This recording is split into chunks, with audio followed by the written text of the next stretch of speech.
The Antiquities of the Jews, Volume 1, by Flavius Josephus, Book 3, Chapters 7 and 8.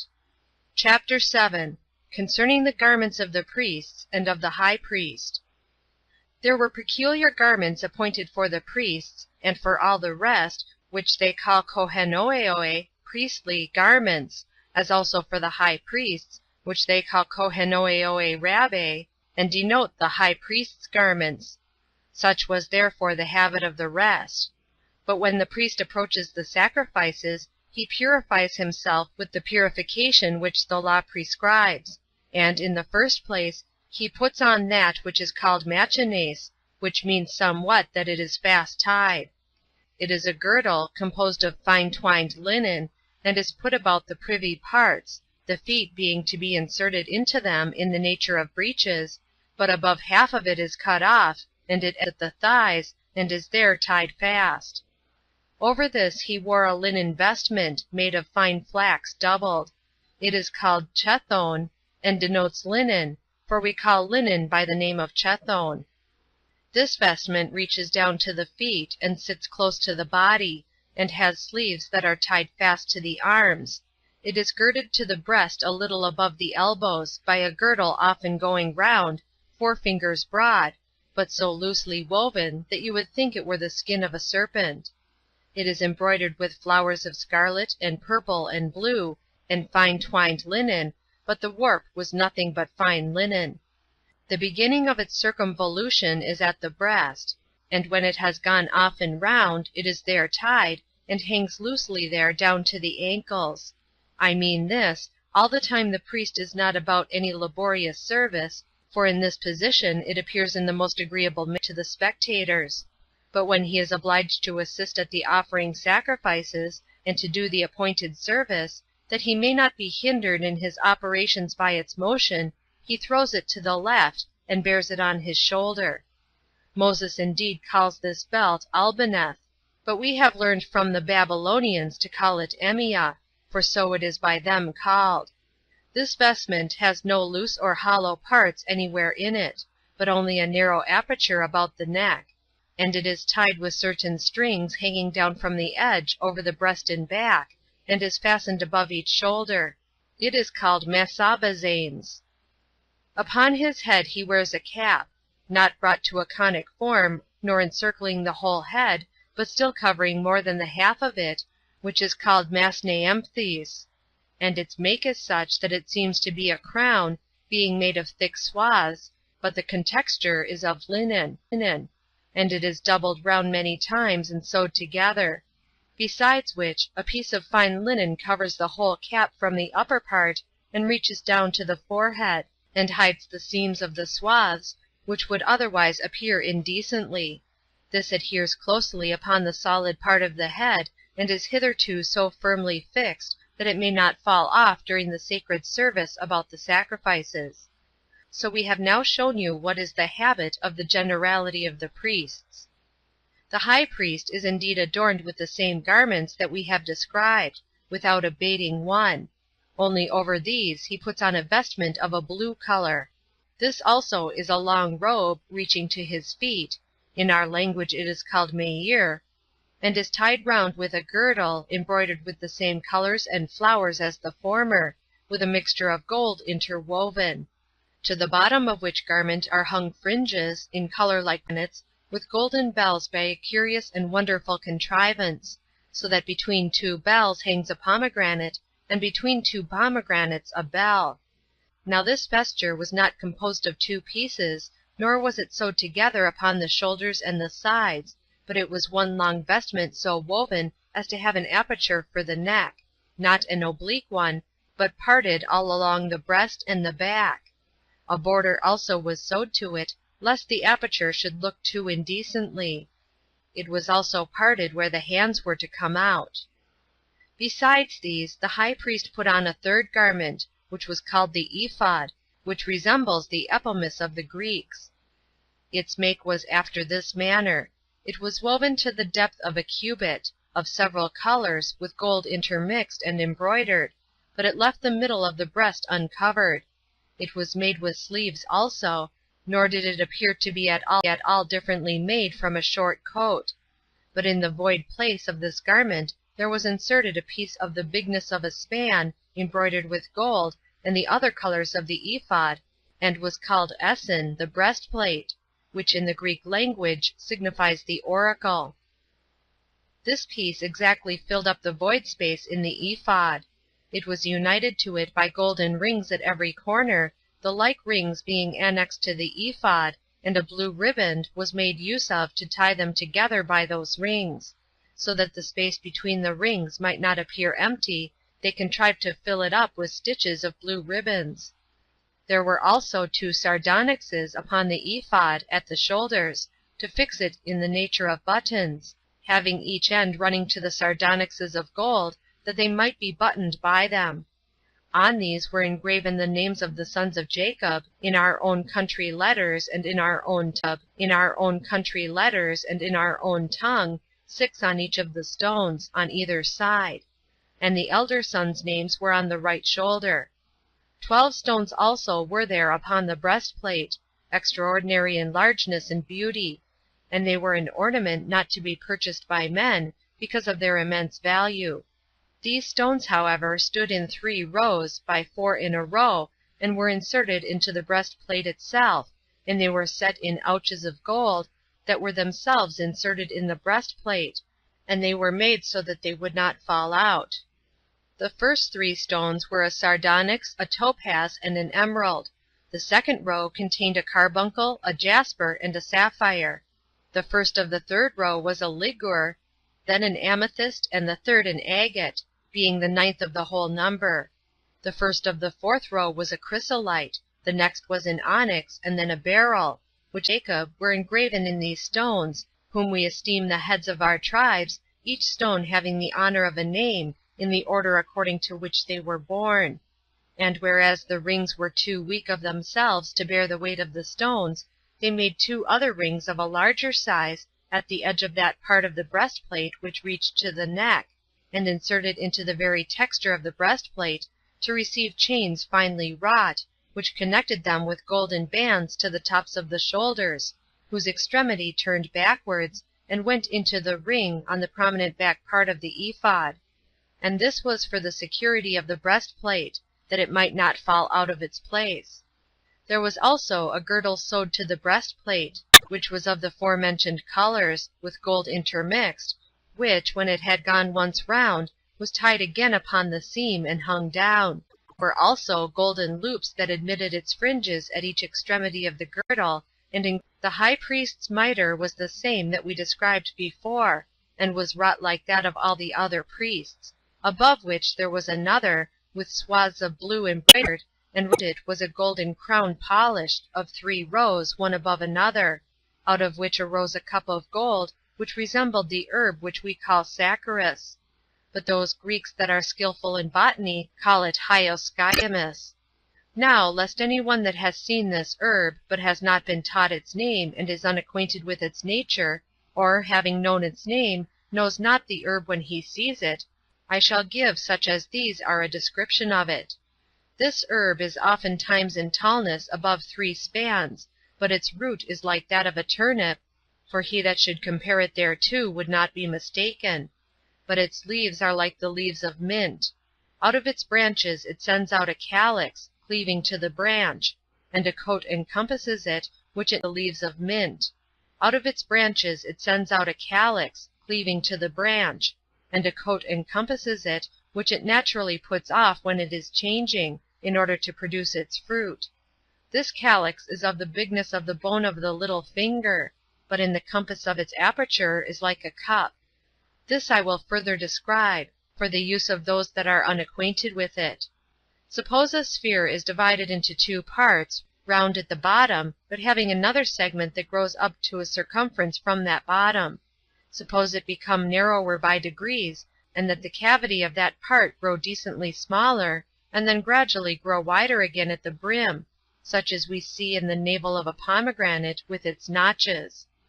And indeed such a coat grows over this plant as renders it a hemisphere, and that, as one may say, turned accurately in a lathe, and having its notches extant above it, which, as I said, grow and end in nothing but prickles. Now the fruit is preserved by this coat of the calyx, which fruit is like the seed of the herb sideratus. It sends out a flower that may seem to resemble that of a poppy. Of this was a crown made, as far from the hinder part of the head to each of the temples. But this Ephialus, for so this calyx may be called, did not cover the forehead, but was covered with a golden plate, which had inscribed upon it the name of God in sacred characters. And such were the ornaments of the high priest. Now here one may wonder at the ill will which men bear to us, and which they profess to bear on account of our despising that deity which they pretend to honor. For if any one do not consider the fabric of the tabernacle, and take a view of the garments of the high priest, and of those vessels which we make use of in our sacred ministration, he will find that our legislator was a divine man, and that we are unjustly reproached by others. For if any one do without prejudice, and with judgment look upon these things, he will find they are every one made in way of imitation and representation of the universe. When Moses distinguished the tabernacle into 3 parts, and allowed 2 of them to the priests, as a place accessible and common, he denoted the land and the sea, these being of general access to all. But he set apart the 3rd division for God, because heaven is inaccessible to men. And when he ordered 12 loaves to be set on the table, he denoted the year, as distinguished into so many months. By branching out the candlestick into 70 parts, he secretly imitated the decani, or 70 divisions of the planets. And as to the 7 lamps upon the candlesticks, they referred to the course of the planets, of which that is the number. The veils, elements. For the fine linen was proper to signify the earth, because the flax grows out of the earth, the purple signified the sea, because that color is dyed by the blood of a sea shellfish, the blue is fit to signify the air, and the scarlet will naturally be an indication of fire. Now the vestment of the high priest being made of linen signified the earth, the blue denoted the sky, being like lightning in its pomegranates, and in the noise of the bells resembling thunder. And for the ephod, it showed that God had made the universe of 4 elements. And as for the gold interwoven, I suppose it related to the splendor by which all things are enlightened. He also appointed the breastplate to be placed in the middle of the ephod, to resemble the earth, for that has the very middle place of the world. And the girdle which encompassed the high priest round signified the ocean, for that goes round and includes the universe. Onyxes declares to us the sun and the moon. Those, I mean, that were in the nature of buttons on the high priest's shoulders. And for the 12 stones, whether we understand by them the months, or whether we understand the like number of the signs of that circle which the Greeks call the zodiac, we shall not be mistaken in their meaning. And for the mitre, which was of a blue color, it seems to me to mean heaven. For how otherwise could the name of God be inscribed upon it? That it was also illustrated with a crown, and that of gold also, is because of that splendor with which God is pleased. Let this explication suffice at present, since the course of my narration will often, and on many occasions, afford me the opportunity of enlarging upon the virtue of our legislator.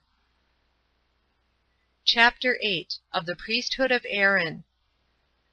When what has been described was brought to a conclusion, gifts not being yet presented, God appeared to Moses, and enjoined him to bestow the high priesthood upon Aaron his brother, as upon him that best of them all deserved to obtain that honor, on account of his virtue. And when he had gathered the multitude together, he gave them an account of Aaron's virtue, and of his good will to them, and of the dangers he had undergone for their sakes. Upon which, when they had given testimony to him on all respects, and showed their readiness to receive him, Moses said to them, O you Israelites, this work is already brought to a conclusion in a manner most acceptable to God, and according to our abilities. And now, since you see that he is received into this tabernacle, we shall first of all stand in need of one that may officiate for us, and may minister to the sacrifices, and to the prayers that are to be put up for us. And indeed, had the inquiry after such a person been left to me, I should have thought myself worthy of this honor, both because all men are naturally fond of themselves, and because I am conscious to myself that I have taken a great deal of pains for your deliverance. But now God himself has determined that Aaron is worthy of this honor, and has chosen him for his priest, as knowing him to be the most righteous person among you. So that he is to put on the vestments which are consecrated to God, he is to have the care of the altars, and to make provision for the sacrifices.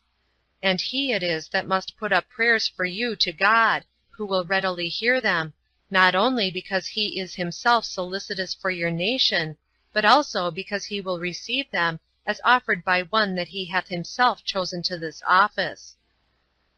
The Hebrews were pleased with what was said, and they gave their approbation to him whom God had ordained, for Aaron was of them all the most deserving on account of his own stock and gift of prophecy, and his brother's virtue. He had at that time 4 sons, Nadab, Abihu, Eleazar, and Ithamar. Now Moses commanded them to make use of all the utensils which were more than were necessary to the structure of the tabernacle, for covering the tabernacle itself, the candlestick and the altar of incense and the other vessels, that they might not be at all hurt when they journeyed, either by rain or by the rising of the dust. And when he had gathered the multitude together again, he ordered that they should offer half a shekel for every man, as an oblation to God, which shekel is a piece among the Hebrews, and is equal to 4 Athenian drachmae. Whereupon they readily obeyed what Moses had commanded, and the number of the offerers was 605,550. Now this money that was brought by the men that were free was given by such as were about 20 years old, but under 50, and what was collected was spent in the uses of the tabernacle. Moses now purified the tabernacle and the priests, which purification was performed after the following manner. He commanded them to take 500 shekels of choice myrrh, an equal quantity of cassia, and half the foregoing weight of cinnamon and calamus, this last is a sort of sweet spice, to beat them small, and wet them with a hin of oil of olives, a hin is our own country measure, and contains 2 Athenian koahs, or conguises.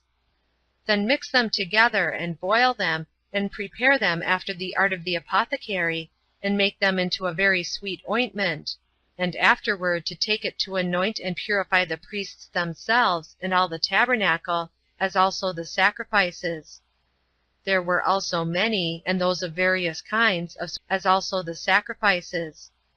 There were also many, and those of various kinds, of sweet spices, that belonged to the tabernacle, and such as were of very great price, and were brought to the golden altar of incense, the nature of which I do not now describe, lest it should be troublesome to my readers.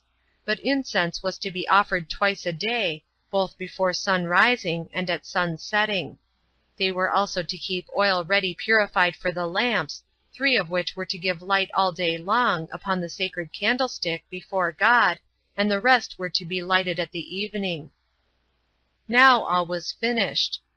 Bezaleel and Aholiab appeared to be the most skillful of the workmen, for they invented finer works than what others had done before them, and were of great abilities to join notions of what they were formerly ignorant of, and of these Bezaleel was judged to be the best. Now the whole time, and after this it was that was ended the 1st year since their departure out of Egypt. But at the beginning of the 2nd year, on the month Xanthicus, as the Macedonians call it, but on the month Nisan, as the Hebrews call it, on the new moon, they consecrated the tabernacle and all its vessels, which I have already described.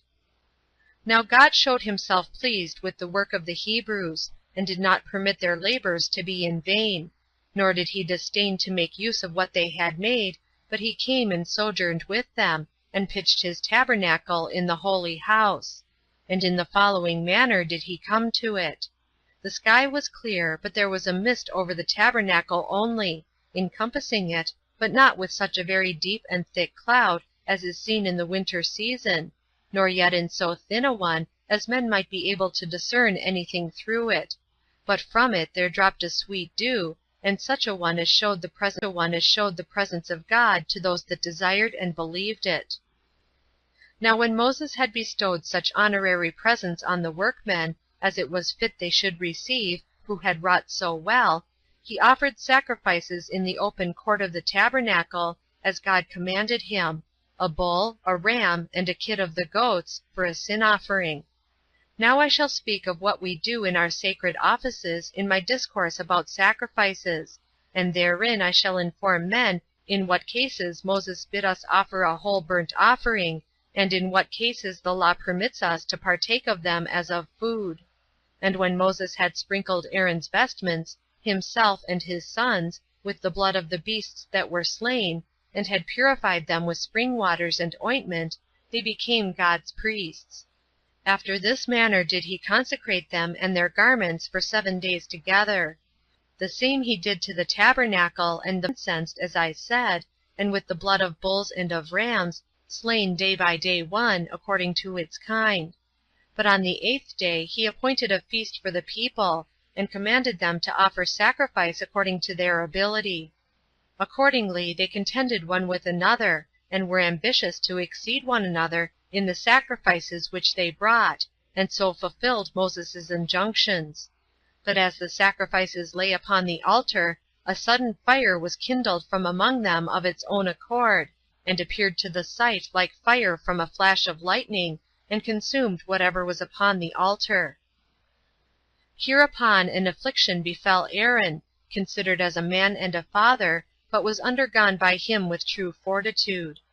For he had indeed a firmness of soul in such accidents, and he thought this calamity came upon him according to God's will. For whereas he had 4 sons, as I said before, the elder 2 of them, Nadab and Abihu, did not bring those sacrifices which Moses bade them bring, but which they used to offer formerly, and were burnt to death. Now when the fire rushed upon them, and began to burn them, nobody could quench it. Accordingly they died in this manner. And Moses bid their father and their brethren to take up their bodies, to carry them out of the camp, and to bury them magnificently. Now the multitude lamented them, and were deeply affected at this their death, which so unexpectedly befell them. But Moses entreated their brethren and their father not to be troubled for them, and to prefer the honor of God before their grief about them, for Aaron had already put on his sacred garments. But Moses refused all that honor which he saw the multitude ready to bestow upon him, and attended to nothing else but the service of God. He went no more up to Mount Sinai, but he went into the tabernacle, and brought back answers from God for what he prayed for. His habit was also that of a private man, and in all other circumstances he behaved himself like one of the common people, and was desirous to appear without distinguishing himself from the multitude, but would have it known that he did nothing else but take care of them. He also set down in writing the form of their government, and those laws by obedience whereto they would lead their lives so as to please God, and so as to have no quarrels one among another. However, the laws he ordained were such as God suggested to him. So I shall now discourse concerning that form of government and those laws. I will now treat of what I before omitted, the garment of the high priest, for he, Moses, left no room for the evil practices of use the divine authority. He left it to God to be present at his sacrifices when he pleased, and when he pleased to be absent. And he was willing this should be known, not to the Hebrews only, but to those foreigners also who were there. For as to those stones, which we told you before, the high priest bare on his shoulders, which were sardonyxes, and I think it needless to describe their nature, they being known to everybody, the one of them shined out when God was present at their sacrifices, I mean that which was in the nature of a button on his right shoulder, bright rays darting out thence, and being seen even by those that were most remote, which splendor yet was not before natural to the stone. This has appeared a wonderful thing to such as have not so far indulged themselves in philosophy as to despise divine revelation. Yet I will mention what is still more wonderful than this. For God declared beforehand by those 12 stones which the high priest bare on his breast, and which were inserted into his breastplate, when they should be victorious in battle. For so great a splendor shone forth from them before the army began to march, that all the people were sensible of God's being present for their assistance. Whence it came to pass that those Greeks, who had a veneration for our laws, because they could not possibly contradict this, called that breastplate the Oracle. Now this breastplate and this sardonyx left off shining 200 years before I composed this book, God having been the transgressions of his laws. Of which things we shall further discourse on a fitter opportunity. But I will now go on with my proposed narration. The tabernacle being now consecrated, and a regular order being settled for the priests, the multitude judged that God now dwelt among us, being now delivered from all expectation of evils, and as entertaining a hopeful prospect of better times hereafter. They offered also gifts to God, some as common to the whole nation, and others as peculiar to themselves, and these tribe by tribe. For the heads of the tribes combined together, 2 by 2, and brought a wagon and a yoke of oxen. These amounted to 6, and they carried the tabernacle when they journeyed. Besides which, each head of a tribe brought a bowl, and a charger, and a spoon, of 10 derricks, full of incense. Now the charger and the bowl were of silver, and together they weighed 200 shekels, but the bowl cost no more than 70 shekels. And these were full of fine flour mixed with oil, such as they used on the altar about the sacrifices. They brought also a young bullock, and a ram, with a lamb of a year old, for a whole burnt offering, as also a goat for the forgiveness of sins. Every one of the heads of the tribes brought also other sacrifices, called peace offerings, for every day 2 bulls and 5 rams, with lambs of a year old, and kids of the goats. These heads of tribes were 12 days in sacrificing, one sacrificing every day. Now Moses went no longer up to Mount Sinai, but went into the tabernacle, and learned of God what we were to do, and what laws should be made, which laws were preferable to what have been devised by human understanding, and proved to be firmly observed for all time to come, as being believed to be the gift of God, insomuch that the Hebrews did not transgress any of those laws, either as tempted in times of peace by luxury, or in times of war by distress of affairs. But I say no more here concerning them, because I have resolved to compose another 3 chapters 7 and 8.